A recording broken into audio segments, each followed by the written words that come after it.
Denise, na-feel mo na bang na-left behind ka na ng mga tao with the same age as you? Grabe. Paano ba?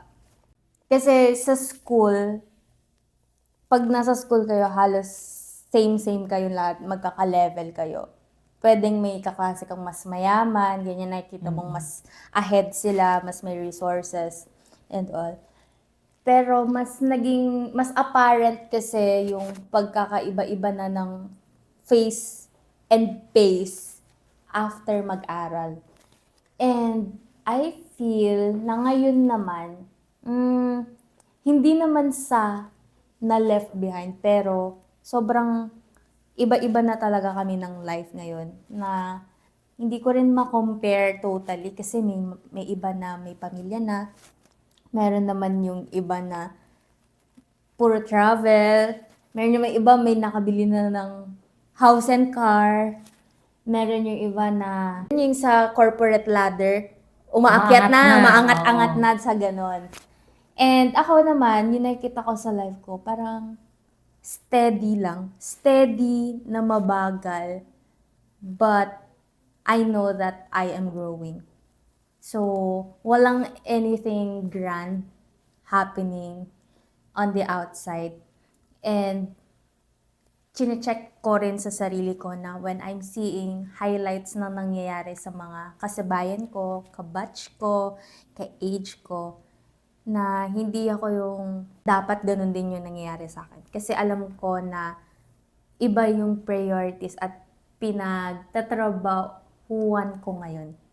So, ayun, maingat ako sa ganyan na hindi ma-feel yung pressure to keep up. And at the same time, hindi ko ma-feel na left behind din ako kasi may iba din akong parang dreams for myself and ni-figure out ko pa lang siya along the way, paano ako makakapunta doon. And ngayon ko na-realize na hindi pala siya ganun kadali. So, yun yung focus ko po ngayon na paano ko ba to ma-figure out? Paano ba mas mapapapropel pa yung journey ko papunta doon? So, I don't feel any pressure right now. Even if Ayan. lagi tayo nag-view sa social media, dami ka tayo nakikita mga content creators. Actually, doon ako very conscious pala. And doon medyo nakaka-affect siya sa akin. Kasi, alam mo, siguro sa peers ko sa iba, like, wala akong ganong pressure to compare. Pero, dun sa within the same industry, nandoon yung pressure pala talaga.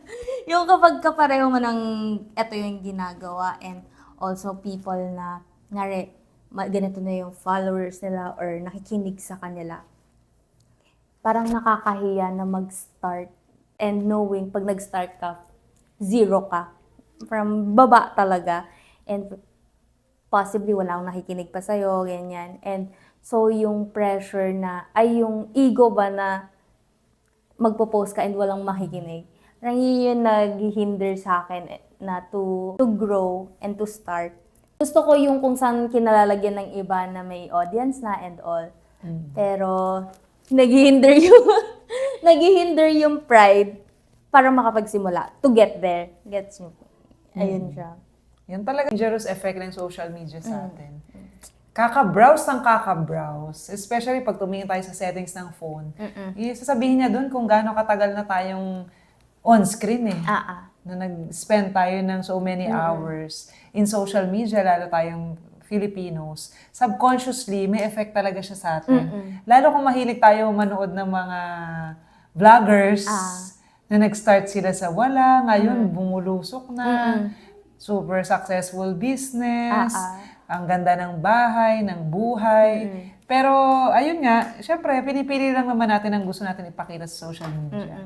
Those are the things na gusto nating ipakita. But hindi natin nakikita yung mga sacrifices, yung mga bashers, yung mga anything na negative and mga sacrifices na na-experience nila to get there. Ang kaibahan lang ngayon, pwede talaga maging instant celebrity. Pwede talagang, kung hindi ready yung sarili mo, hindi mo na-grow yourself so much, pwedeng mabigla ka sa instant success. Na dati private yung life mo, ngayon public figure ka na, kumakain ka sa restaurant, may magpa-picture na sa'yo or pwedeng may mag-take ng picture sa'yo at i-post ka sa social media. Yun. And ito nga yung maganda yung nakita ko na FB Reels last time, na yung puno daw, yung mga trees, they're growing in a two separate directions, which is paakyat tsaka pababa. Yung paakyat, ito yung mga things that we see on social media, things that we see on the person, mas gumanda siya, ito yung mga success na nakuha in life, mga natutunan niya, mga naibigay niya to other people. But usually, hindi natin nakikita yung pag-grow ng roots niya. Ano ba yung mga late nights na moments niya, yung mga iyak in the past few months, years, ano yung mga sacrifices na na-experience niya to get there. And nung nag-start rin talaga ako, katulad mo rin, hindi nga lang sa social media, pero hindi pa kasi masyadong uso yung social media so much. Nung gumraduate tayo nung college, halos parang nagsisimula pa lang ng Facebook. Ang iniisip ko noon, dahil hindi ako pumasok sa employment, pumasok ako sa entrepreneurship, walang sources of income in terms of yung fix. Ang tagal ko magkaroon ng kita. Parang may isip mo na kung mag-hang around ako with people, yung mga klase ko nung college, at yung tulad rin nila na nagkatrabaho, mas madadown ako ng mas maaga. Dahil nga yung efforts ko, feeling ko hindi nagkakaroon ng resulta. Kaya nung nagsisimula rin ako ng work after college, hindi talaga mawala sa isipan ko na after 1 year, parang iniisip ko na, yung iba marami nang nabibili more than sa mga nabibili ko. Kasi kumita nga ako nung nag-network marketing, pero nung nag-real estate, after 6 months, bago pa ako nakabenta. Benta lang yun, wala pang komisyon. Marami mga results na, ayan, recognition, pero financially, hindi ko pa na-experience. Kaya nung umpisa, iniisip ko noon, paano ba ako makaka-keep up sa mga katulad ko rin na gantong age, kung 22 na ako noon, 23, para ma-experience ko rin yung ganyan. Pero sinabi ko nga na kung nag-hang around with pa rin ako sa kanila, tapos mahatak ako pababa, baka hindi ko marating yung bigger growth ko sa sarili ko in terms of personal, yung mga personal mastery. Kasi kung nagpalamon ako sa mga negative things ng isipan ko, mga limiting belief.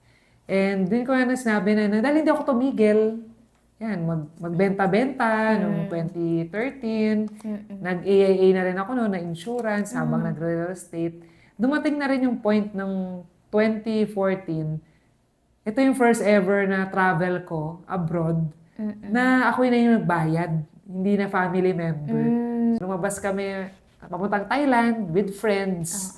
Sila yung nag-open up sa akin ng opportunity na kaya ko na I am capable na to pay for my own trip.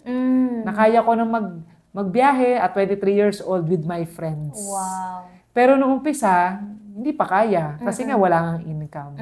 Pero dahil nagtuloy-tuloy, nung sunod-sunod na yung income nun, iba talaga yung nagiging effect ng mga specific incidents. Whether nagbabrowse ka lang dyan, tapos na-experience mo na rin yun, o kaya naman na-surround ka ng people na uplifting yung environment, akit ka rin.